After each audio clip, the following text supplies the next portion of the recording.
What's happening, everybody? Welcome back to another episode of The Paranormies Present the Unnerbe Hour. I am Johnny Monoxide. This week I am joined by Hazard McRee. What's up, Hazard? Not much, man. Not much. Another day, another episode. Right on.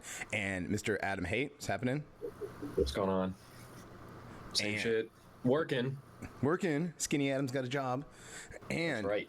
This week, our guest is Asgardian. What's happening, sir? Hey, everybody. How are you today? Doing good. You do a podcast as well, don't you? Yeah, I've been on Horror Sea Avengers, This Week in White Genocide. I've been on Exodus Americanus. That's the one. That's the one I was thinking of. Exodus Americanus. Right. Yeah. Right on, dude. That's with White Power Ranger, Roscoe, and who else does that? Is that Roy Orbison? Isn't it? Is that Vendetta? No, we have Stone. Oh, I'm all fucked up. We have the White Power Ranger. We got Roscoe, and then there's Wooderson. That's right. Not Goy Orbison. No, Goy Orbison is just a guest on occasional things. Oh, look, he got a shout out. Anyways, that's enough about him. His ego's big enough. So we're back. This is gonna be the day after Thanksgiving, and we're all taking the holiday off, so we're recording this early. So you guys are getting, whatever. But Hazard. Tell us about the social media. Let's just hope there's not something like a massive uprising of Native American ghosts or something. But with our luck, who knows? Right. Yeah, I hope I don't get attacked by a haunted turkey. That would. Well, I mean, you need to worry about the spirit of country, Adam, from what I've heard. You better get yourself some salt and make sure. I know we. I have plenty of salt over that incident.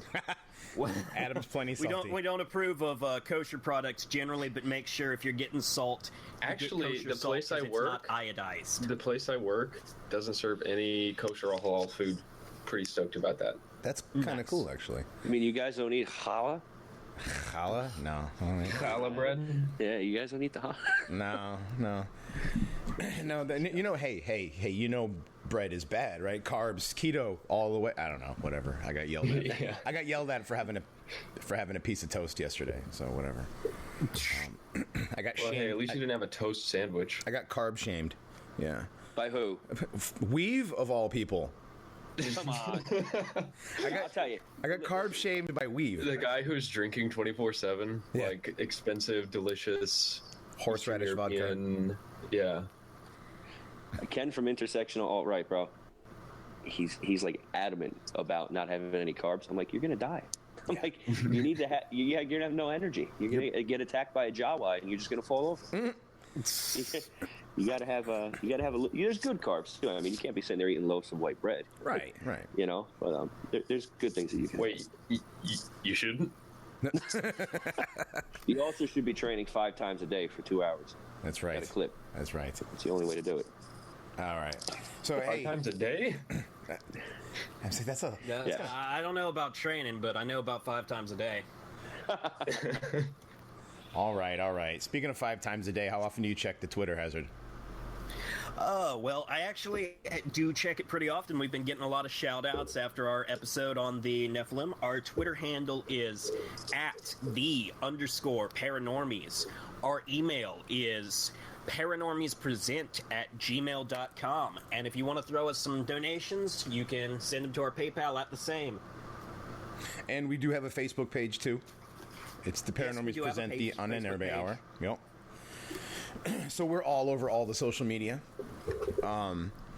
So last week we discussed the Nephilim, the sons of the gods. That was fun. And this week we're going to be talking about actual paranormal stuff again.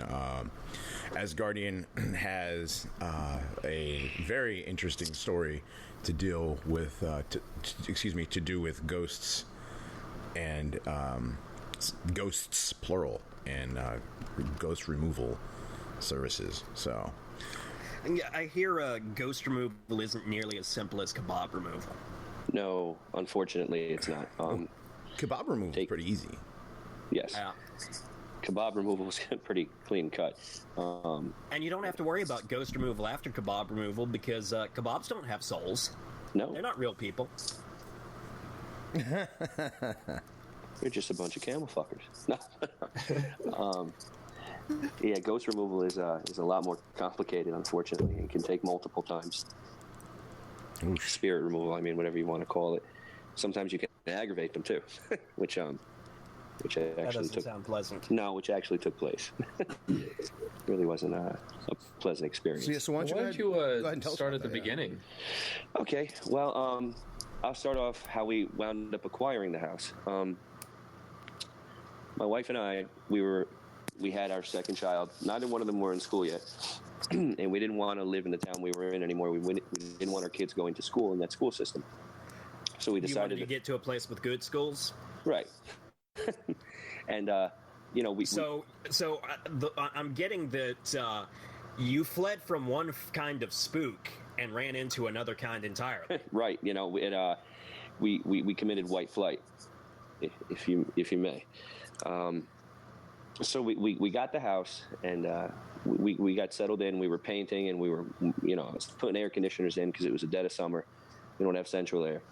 And we're in the back room one night by the fireplace, and we're painting that room now. And I'm like, I feel so uncomfortable in here. And my wife actually acknowledged that. She's like, I feel like something's like towering over me, And I'm never one for I wasn't one for believing in this sort of thing. And I was like, it's probably just the light bulbs. I'll change the light bulbs because sometimes they let off. I don't know exactly what the name is.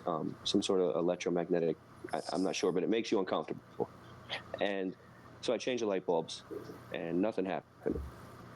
My son was in his room one day, and he came running downstairs crying hysterically. He was around 2.5, 3 years old.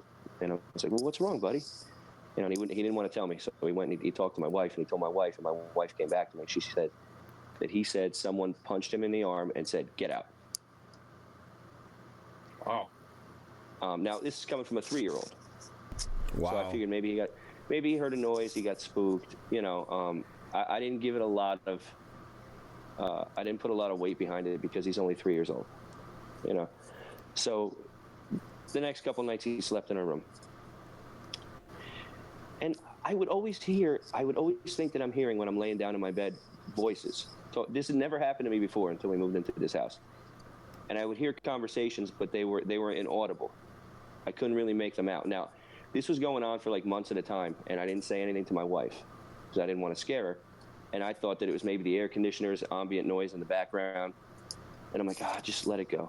So one night I'm getting ready to doze off, and I close my eyes. Now I'm gonna yell, and I hear, ha! Right in my ear. It was like someone was standing right next to me, and I shot up out of bed. And it's scared the hell out of me. Now, I don't scare easily. Okay, so I grabbed my baseball bat, I ran and I checked the house, and there was nothing there. Around 2 weeks later, I'm sitting in my recliner. From my point of view in my recliner, I could see my kitchen through the hallway, in the doorway, and I seen a shadow pass. Now, mind you, there's nothing that casts shadows in my